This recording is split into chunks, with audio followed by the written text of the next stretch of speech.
Yeah, Media Make Music. Hey, this is Sarkazm. Hey, Hello?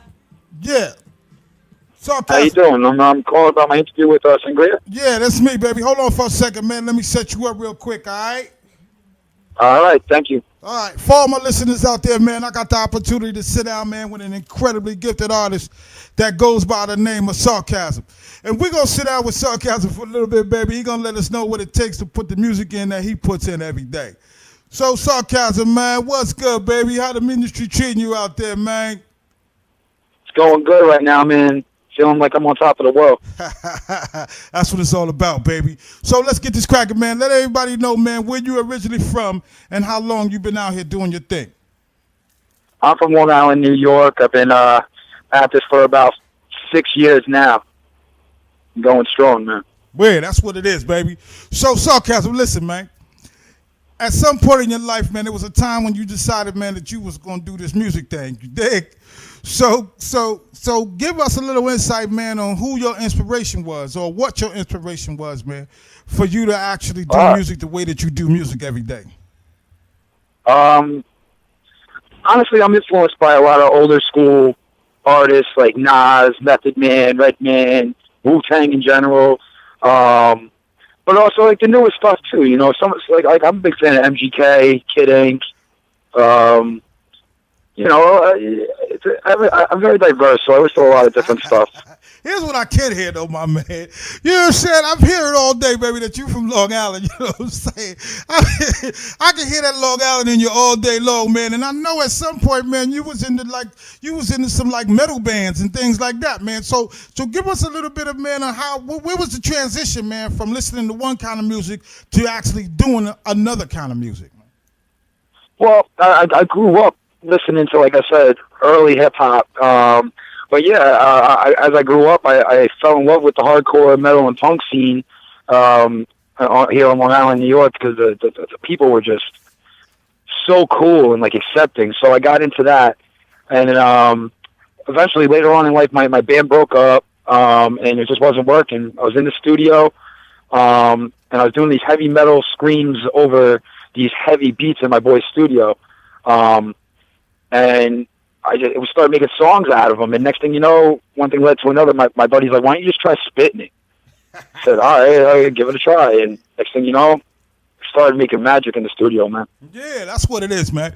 And I had an opportunity to listen to some of your music, man, and you sounded real good, man. But we're going to get to that, man. Let's talk about some of the things, man. What was one of your first projects? I mean, you just told us that you was in the studio screaming and hollering, you know what I'm saying? And somebody said, yo, man, tone that down, man, and put that in some words, you know what I'm saying? And we could and we could make a song out of that, you know what I'm saying? But tell us, man, like one of the first projects that you kind of completed, did that let you know, man, that you was suited for this lifestyle, man, of doing hip hop, man, for the rest of your life, baby?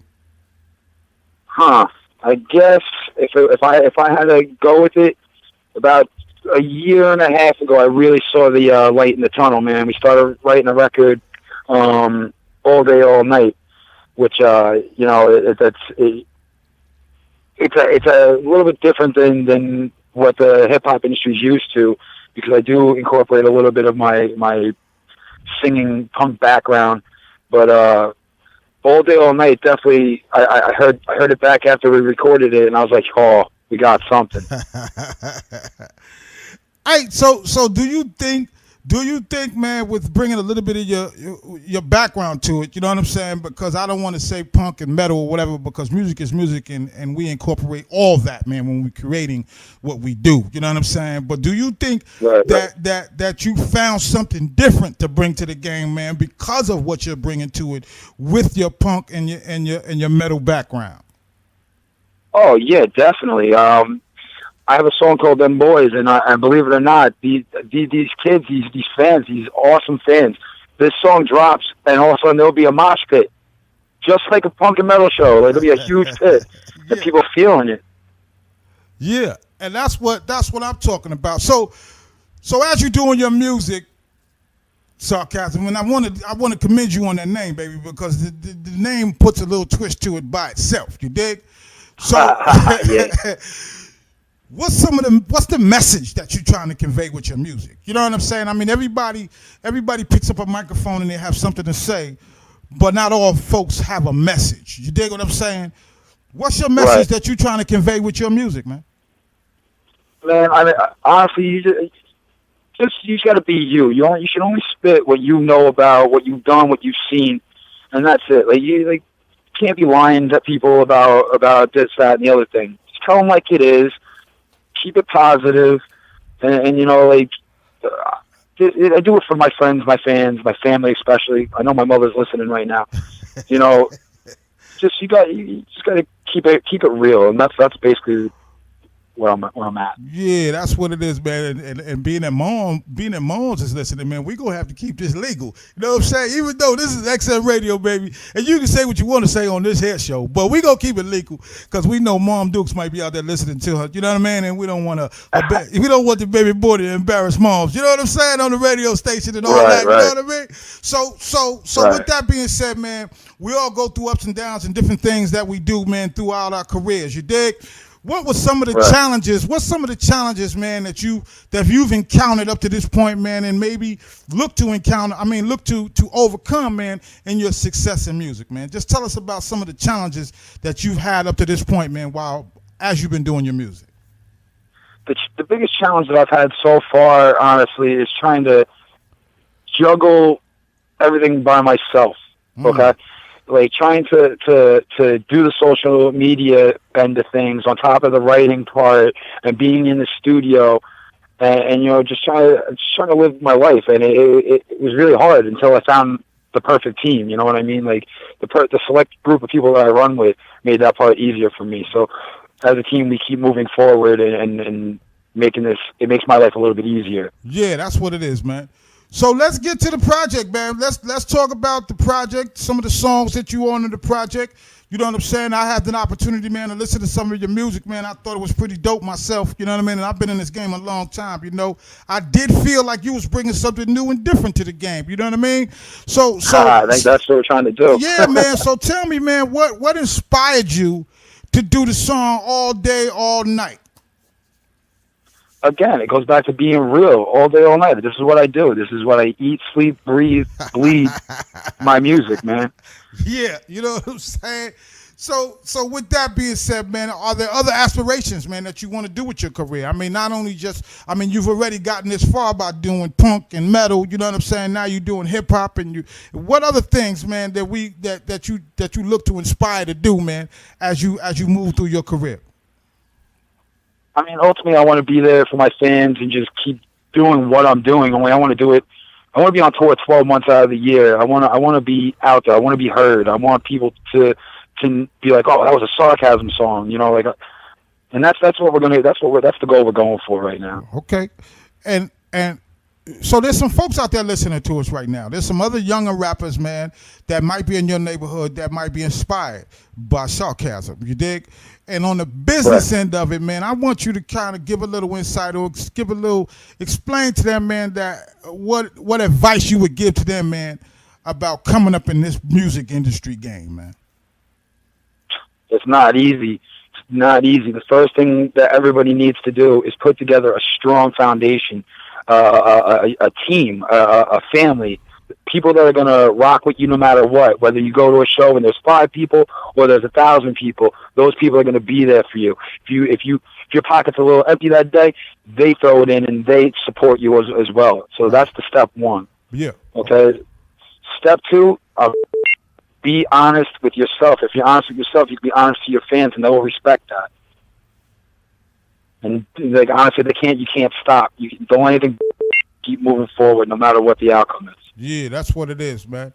And that's a beautiful thing, man. You know what I'm saying? Because a lot of cats think that just because you can spit, that you can succeed in this business, and it ain't like that at all, baby. There's a whole lot more that goes with this. You know what I'm saying? Oh yeah. You know what I'm saying? So now I got a question for you, man. A really kind of serious question, man. If Sarkazm had the opportunity to perform with an artist, whether he's dead or alive, past or present, who would that artist be, and tell us why it would be that artist. I only get one. You only get one back. At this point right now, and I'm being dead honest with you, if I had the opportunity to perform with like MGK right now, I'd do it in the drop of a dime. Yeah, that's what it is. And he's alive, he's kicking, but you know what, man? We just were at the ESP Fest yesterday, and the man put on the show of a lifetime. Right. You know, he's so in tune with his fans. He's every song, like everything, they were so into it, and I would love to be a part of that environment. Okay, that's real. That's real talk right there, man. So Sarkazm, you had an opportunity, man, to perform on stage or open up for some acts in your life up to this point. You know what I'm saying? One of the things that your fans might want to know, man, and me personally, I'm interested. Had you had an opportunity to sit down, or did you have an opportunity to sit down with some of the people that's been in the game for a little while? And what was some of the jewels, man, that may have dropped on you, you know what I mean, to allow you to keep moving forward in your career, man? Well, you know, last year we went out on the road with Justina Valentine from Wildin' Out. She's the redhead. We went out with her, and we watched what she did. Now, she's an independent artist, and she pays for everything herself. She just grinds all day, every day. And watching her do her thing and watching her fan base just open up to her and everything, that's where we're like, yo, that's what we want. You know, that was big. That was big for us. Yeah, that's what it is, man. Because it's always good when you get an encouraging word from somebody that's already done this in the business. You know what I'm saying? Oh yeah. Yeah, no question. For all my listeners out there, man, I got the opportunity first right here to sit down with the artist Sarkazm, baby, and he's letting us know, man, what it takes for him to do what he do, man, as he does his music and moves through this wonderful career that we call music, baby, hip hop. So, so Sarkazm, man, and before we go, man, I'm gonna give you one more opportunity, man, to shout out and plug everything and everybody, man, that's helped you get to the place where you are today. All right, well, you know, I got some huge news. October through November, I'm going to be on the Level Up tour with some really major artists. So shout out to Avon Carter, Bianca Abani from Love and Hip Hop New York, Tony Sunshine, my manager, my biggest part of this right now is my manager. It's the official deal maker, Rob Terrell, Wealth Nation, Sony. No doubt. And if you go follow me at Sarkazm10 on all my social networks. Take a listen. You won't be disappointed. For all my people out there, man, y'all heard it first right here on Media Made Music, man. We got Sarkazm, and keep it locked in right here, baby, because we're going to bang these tracks that Sarkazm is telling you about, man, and the tracks that we've been raving about, man. We got them right here on Media Made Music. Hey, Sarkazm, man, I want to just say to you, man, I appreciate you coming out and you spending your time with us. You dig? And I just want to say this to you, man. Listen, man, may you always be blessed in the things that you do, and may you prosper each and every day in all that you do. You heard? I heard that. Thank you so much for having me on, man. No doubt, baby. Peace.